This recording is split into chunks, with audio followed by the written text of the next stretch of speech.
Oração, ação. Estamos em mais um encontro dessa nossa prática tão importante, dedicar alguns momentos ao final do dia para um estudo, para uma avaliação, para um autoconhecimento, para um conhecimento, para uma reprogramação para a prática do bem. A questão número 919 do Livro dos Espíritos, que nós já estudamos aqui, passo a passo, aspecto a aspecto, juntamente com a 919A, o comentário de Santo Agostinho, dois momentos preciosos de um livro maravilhoso, este livro aqui, O Livro dos Espíritos, de Allan Kardec. Santo Agostinho, nessa oportunidade, nos fala isso, nos incita a isso, nos estimula a isso. Ao final de cada dia, façam como eu fiz quando estive entre vós. Ao final de cada dia, eu passava em revista o meu dia e analisava se havia aproveitado as oportunidades, se havia prejudicado alguém, se havia deixado de fazer um bem. E com isso, lançava as bases do bom proveito do dia seguinte, pedindo perdão, gerenciando limitações próprias, expandindo possibilidades que a vida nos dá. Claro, não podemos deixar as autoavaliações para o final do ano, quando já não lembramos nada, e mesmo para o final da vida, já que a entrada no mundo espiritual alcançamos uma espécie de memória instantânea da vida, mas, evidentemente, já não há mais tempo de nos reconciliarmos enquanto estamos a caminho, como Jesus nos colocou. Reconciliai-vos enquanto estais a caminho, para que o vosso inimigo não entre numa cobrança minuciosa que os paralisaria por muito tempo.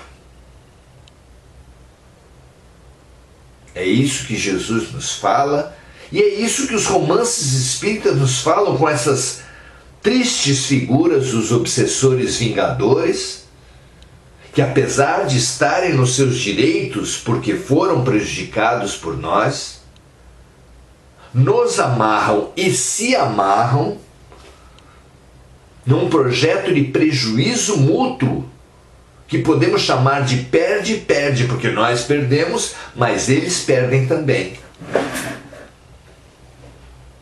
A vingança tem essa coisa terrível de ser um veneno que a gente toma, que obriga o outro a tomar, com o qual nos intoxicamos e intoxicamos os outros sem que ninguém ganhe. Então, reconciliemo-nos enquanto estamos a caminho, enquanto estamos vivos, no decorrer de um dia. Reconciliemo-nos com a nossa consciência, com as pessoas a quem prejudicamos, com as pessoas a quem deixamos de ajudar. Excelente a receita de Santo Agostinho. E aqui, no Oração Ação, nós ensaiamos para cada vez mais seguirmos a receita do fabuloso orientador. É isso que estamos fazendo aqui. Seja muito bem-vindo a esse nosso espaço, a esse espaço constituído pelos amigos espirituais, e ao qual nós acorremos, convite que nós aceitamos. Decisões muito felizes deles e nossas. Muito bem. No encontro passado, nós falamos sobre ideias inatas. Basicamente, todos nós já tivemos essa experiência de, no decorrer de uma tarefa, surgir uma ideia do nada, uma ideia que não foi construída por nós mesmos. Geralmente, quando nos colocamos num certo movimento, as ideias também se movimentam até nós. Antigo ditado da iniciação espiritual, lá da antiguidade, fala que quando o discípulo está pronto, o mestre aparece. Quando nós nos colocamos a caminho, quando nós nos colocamos em movimento, a vida se coloca em movimento conosco. Intuições, ideias surgem, e nós sempre precisamos estar ativos, analíticos, racionais, observadores, estudiosos a respeito de todas as ideias que vêm até nós. Nenhuma ideia, mesmo a que tiver a assinatura mais bonita, a que estiver com as palavras mais pomposas, não interessa. O que interessa é o conteúdo do que vem para nós. Saibamos analisar o conteúdo. Isso serve para as mensagens espirituais clássicas, aquelas que vêm por espíritos, mas servem para todas as mensagens, porque todas as mensagens só chegam até nós, só são permitidas que venham até nós, porque possuem um conteúdo, são portadoras de uma vivência, de uma mensagem que serve pela afirmação, por serem mensagens boas, ou pela negação, por serem mensagens ruins que precisam ser criticadas, decompostas, desconstruídas por nós. Sempre são exercícios poderosos, fundamentais para a nossa evolução. Então, sempre estamos em comunicação. Chico Xavier falava que o médium é um ser interexistente, pois todos nós somos seres interexistentes. Vivemos sim no mundo da matéria, mas evidentemente quando dormimos e sonhamos, e nós sonhamos praticamente todos os dias, a única possibilidade de não sonhar, de supor não sonhar, é quando não lembramos, mas a experiência está lá. Então, vivemos essa interexistência na dimensão material e na dimensão espiritual, mais evidentemente no sonho, na viagem astral, mas também nas intuições, no sexto sentido, nas premonições.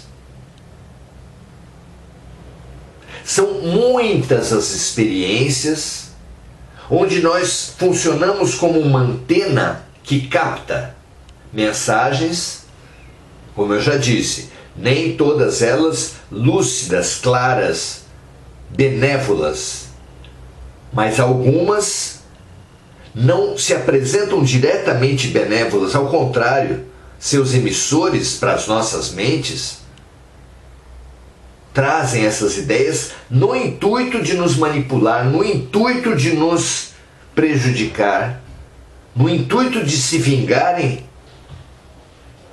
de prejuízos que nós teríamos causado a eles. Mas ainda que a sua intenção seja a da vingança,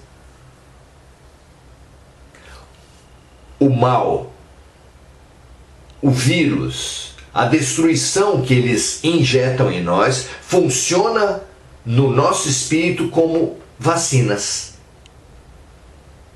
de forma que nenhuma folha cai de uma árvore que não seja pela vontade de Deus, de forma que todos os aparentes males, todos os processos de vingança que alguém tenta nos impingir a título de prejuízo, a título de nos obrigar a um prejuízo,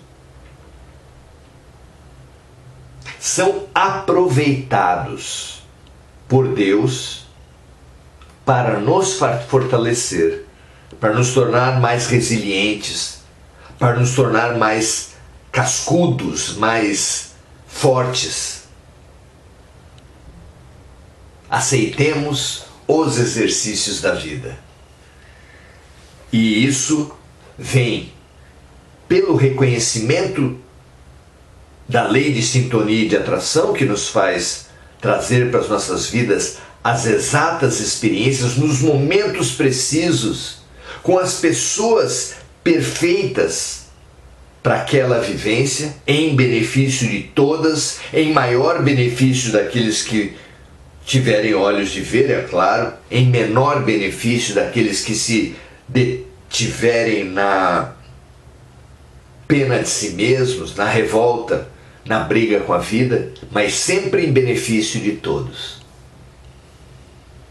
Então, ideias surgem em nossas mentes a todo momento e sempre com algum grau, ainda que mínimo, de participação de amigos ou inimigos espirituais.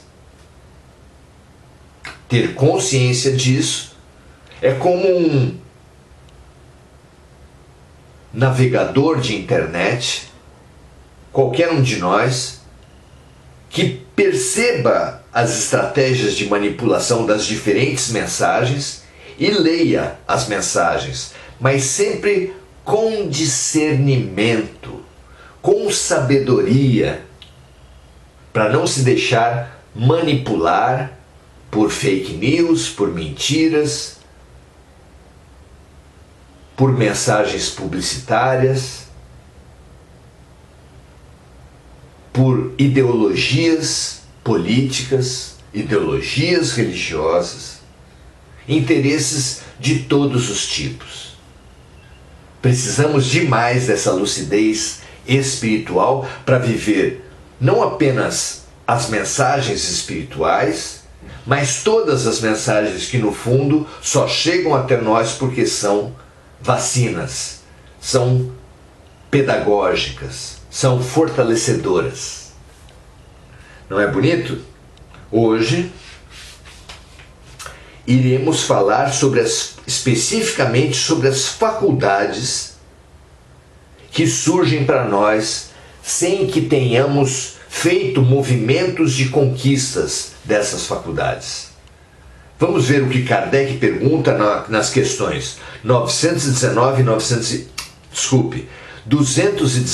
220. Na 219 ele pergunta assim: qual é a origem das faculdades extraordinárias daqueles que, mesmo sem estudo prévio, parecem ter a intuição de certos conhecimentos, como as línguas, o cálculo e etc. Como falamos no encontro anterior, a escola e a família, as duas principais instituições de educação das criaturas, elas nos apresentaram a todos nós exemplos, vivências de 2 filhos, 2 pessoas na família, 2 alunos na escola, que passaram pela mesma experiência, pelas mesmas lições e sempre aprenderam de forma diferente, com tempos diferentes,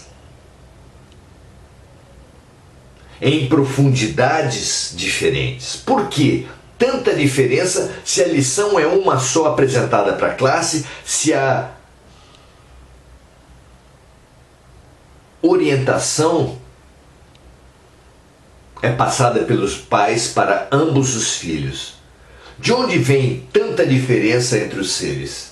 É porque, é claro, não nascemos no berço, não terminaremos no túmulo. Tudo que nós trazemos para essa vida é fruto da vivência deste momento, no consciente, e fruto das múltiplas vivências trazidas das muitas vidas que chega para nós através do inconsciente. e que a vida, desafiando essas habilidades inconscientes, puxa para o consciente muitas dessas habilidades no campo das artes, da música, no campo das artes plásticas, onde seres que nunca tiveram um curso mostram habilidades superiores a outros que já estão fazendo cursos há muito tempo. Também nos esportes, também na lição de matemática, português, ciências. Todo o processo de aprendizado vai evidenciar a multiplicidade dos talentos das criaturas. E em algumas situações, torna-se totalmente impossível ser fruto das influências que a psicologia reconhece como matrizes da personalidade. Algumas situações ficam óbvias que não vêm da genética e que não vêm por influência do meio. Todos os pais que tiveram gêmeos sabem que eles, desde bebês, manifestaram atitudes, respostas aos estímulos muito diferentes, mesmo tendo a mesma base genética, mesmo tendo vivido os poucos momentos basicamente os mesmos em família. Como podem ser tão diferentes? Como pode os alunos de uma classe terem respostas tão diferentes frente aos desafios pedagógicos? Claro, trouxemos de outras vidas habilidades desenvolvidas que nos colocam propensos a aprendermos rapidamente o que outros demoram a aprender, assim como a ter muita dificuldade em campos que outros aprendem rapidamente. É a multiplicidade dos talentos que atua sobre as ideias inatas e também sobre as habilidades.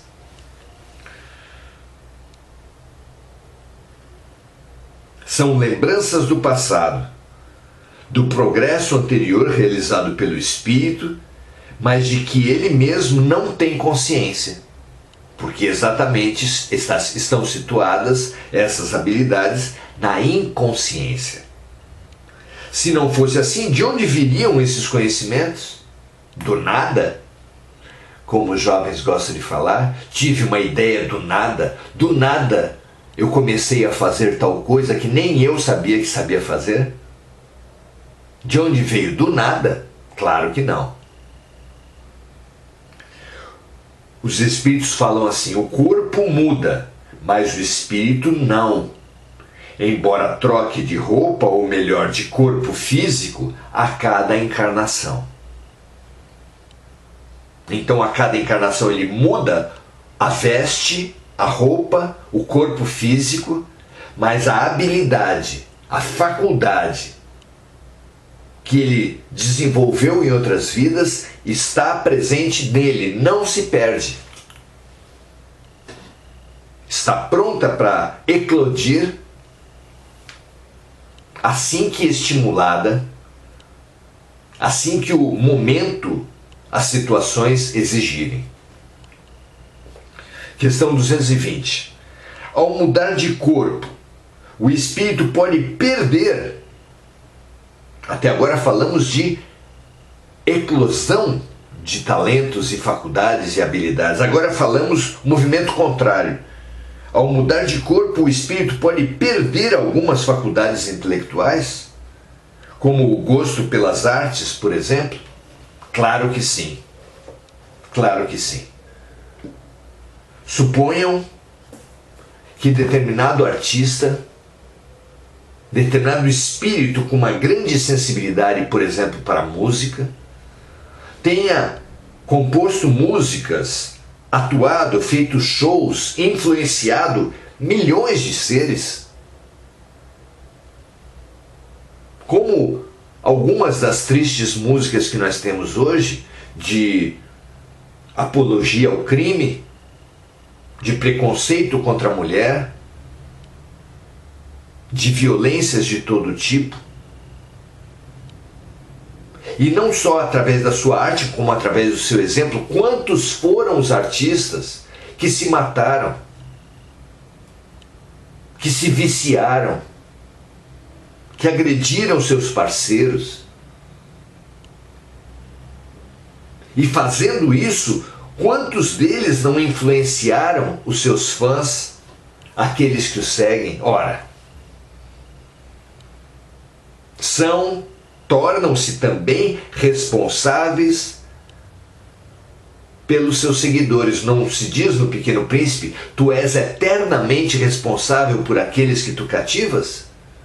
Então sim, todos os líderes espirituais, os líderes políticos, os líderes das artes, os líderes esportivos que influenciarem negativamente seus seguidores terão a sua parcela de responsabilidade pela atitude dos seus seguidores. Vejam só a responsabilidade de todos eles, não é? Então, quem usou o mal, pode ser que a vida precise tirar aquela faculdade, aquela inteligência, aquela habilidade, aquele talento, até que ele adquira estrutura ética, condições morais de bem utilizar aquele talento. Pode ser também que lhe seja obliterada, que lhe seja tamponada, que lhe seja retirada ou suspensa uma faculdade, para que ele possa ser levado a fazer outras. Um espírito que já alcançou um grande grau nas artes, por exemplo, mas que queira e precise, a critério próprio dos orientadores espirituais, desenvolver-se numa ciência, se ele vier com a sua faculdade artística aberta, aquilo vai chamar tanto a atenção, vai tomar tanto da sua vida, que ele só poderá repetir as trajetórias anteriores, algumas das quais muito infelizes. Então,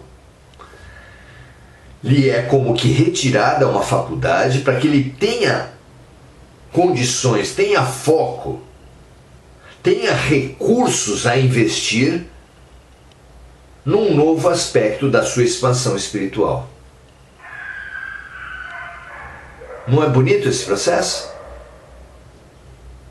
Algo como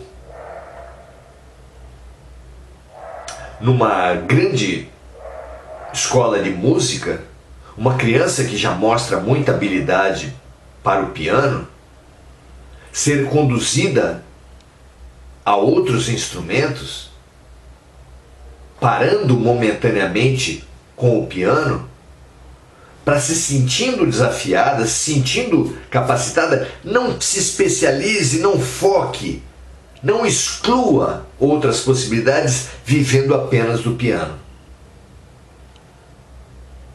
É assim o projeto pedagógico de Deus.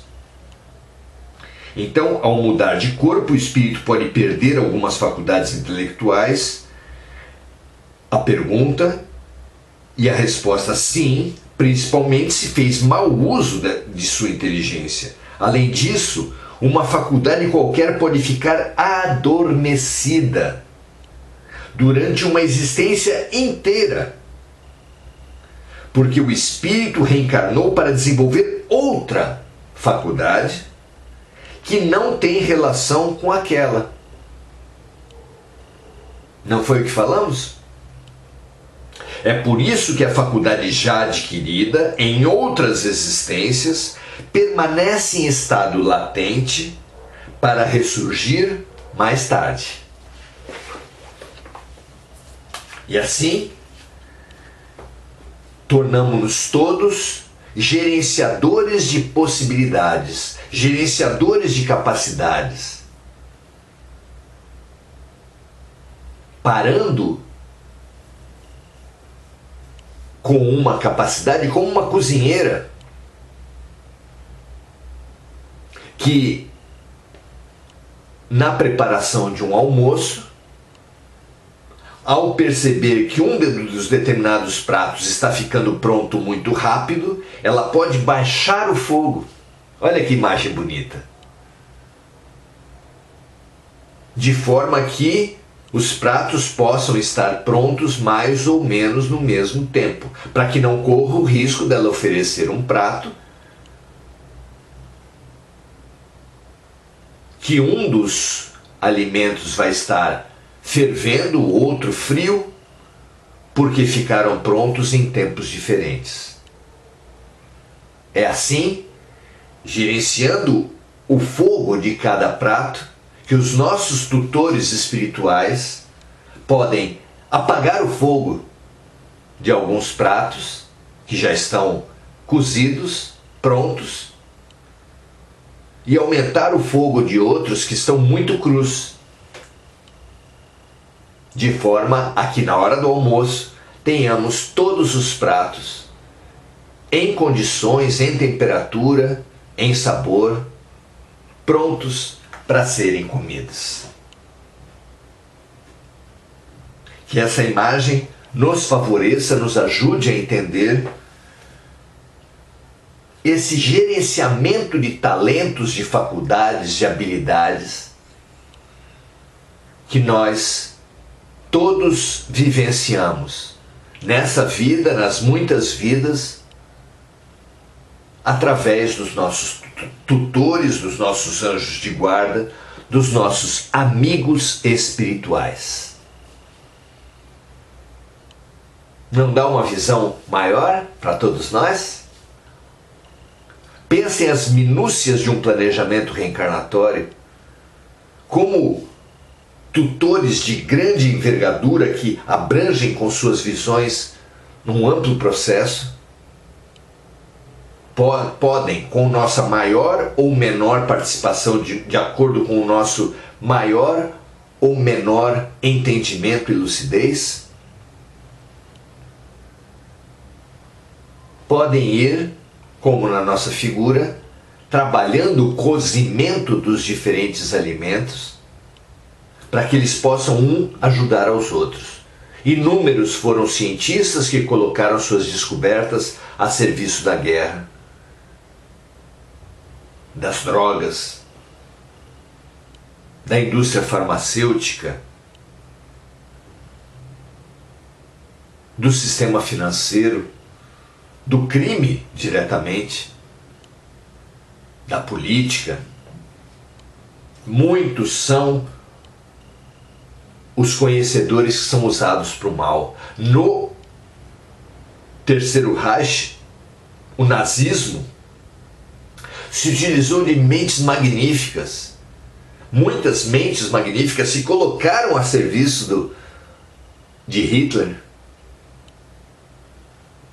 E isso certamente foi para elas nenhum avanço, mas uma desgraça. Que nós nos dediquemos a buscar a lucidez ética. No dizer de Jesus, busquemos antes o reino dos céus, porque com essa lucidez ética, com essa sintonia com a luz, tudo mais nos será acrescentado, todas as habilidades, as mais simples, as mais complexas, servirão ao bem. Que assim seja para vocês e para mim. O quanto antes, cada vez mais, em tudo e por todos, desenvolvamos nossa capacidade ética. Maria José Sobral, muito boa noite. Gugu Souza. Muito bom estar com vocês. Audi comenta assim: minha filha se interessou por desenho e tocar violino sozinha, mas por outro lado ela foi acostumada a ir a museus, livrarias e bibliotecas, e principalmente assistir músicos tocarem vários instrumentos em lugares como a Pinacoteca de Santos. Não é interessante isso? O papel do educador, o papel dos pais?